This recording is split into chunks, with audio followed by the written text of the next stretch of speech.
అయినటువంటి ముఖ్యమంత్రి చంద్రబాబు నాయుడు గారికి, అదేవిధంగా విద్యాశాఖ మంత్రి లోకేష్ గారికి నమస్కరించి తెలియజేసుకున్నటువంటి విన్నపం ఏమనగా, సార్ ఈ 7 సంవత్సరాల తర్వాత మెగా డిఎస్సి ఇచ్చారు, చాలా సంతోషము.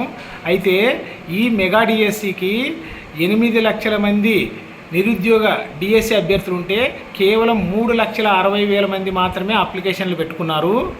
4,50,000 మందిని అనర్హతగా మీరు వేటు వేశారు, వాళ్ళ జీవితాలు నాశనం చేశారు. కారణం ఏంటంటే దాంట్లోన వయోపరిమితి పెంచుకున్నట్ల దాదాపు 70,000-80,000 మందిని కోత కోసినారు.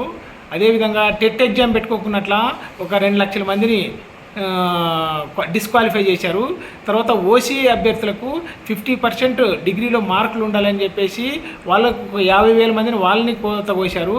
అదేవిధంగా సిబిఎస్ఈ చదివిన వాళ్ళు నాట్ ఎలిజిబుల్ అని, ఈ విధంగా కేవలం కొంతమంది కోసమే మీరు ఈ మెగా డిఎస్సి ఇచ్చారు. దీన్ని పునః పరిశీలన చేసి అన్ని న్యాయమైనటువంటి డిమాండ్లే సార్, వీళ్ళు కూడా అభ్యర్థులే, వీళ్ళు కూడా మీకు ఓట్లు వేశారు. అందరూ మీ గవర్నమెంట్ రావాలని ఎన్నో ఆశలతో కష్టపడిన వాళ్ళు. ఎందుకంటే 5 సంవత్సరాలు దగా పడ్డాము జగన్ గవర్నమెంట్లోన. మేమంతా కూడా మీ గవర్నమెంట్ రావాలి, డిఎస్సి అంటేనే చంద్రబాబు నాయుడు అంటేనే డిఎస్సి అని ఆశలతోన మీ గవర్నమెంట్, కూటమి గవర్నమెంట్ ఎన్నుకున్నాము. ఈరోజు మా జీవితాలన్నీ అంధకారంలోకి వెళ్ళిపోతున్నాయి.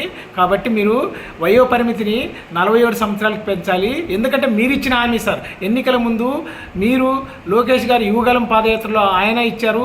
తర్వాత టీడీపీ ఎమ్మెల్సీలు కూడా ఆనాడు జగన్ ప్రభుత్వానికి బహిరంగంగా లేఖ రాశారు 47 సంవత్సరాలు వయో పరిమితి పెంచండి అని. కానీ ఈరోజు కూటమి గవర్నమెంట్ వచ్చి డిఎస్సి ఇచ్చినప్పుడు మాత్రము మీరు ఆచరణలో చూపుకోకున్నట్ల మమ్మల్ని మోసం చేస్తున్నారు. అదేవిధంగా టెట్ ఎగ్జామ్ పెట్టండి, వాళ్ళకు కూడా అవకాశం ఇవ్వండి. వయో పరిమితి పర్సెంటేజ్ ఓసీ వాళ్ళకి డిగ్రీలో 50%ని తగ్గించి వాళ్ళకు కూడా అవకాశం ఇవ్వండి. సిబిఎస్ఈ వాళ్ళకి అవకాశం ఇవ్వండి సార్. అందరికీ అవకాశం కల్పించి అందరికీ న్యాయం చేస్తారని మిమ్మల్ని ప్రార్థిస్తున్నాం సార్.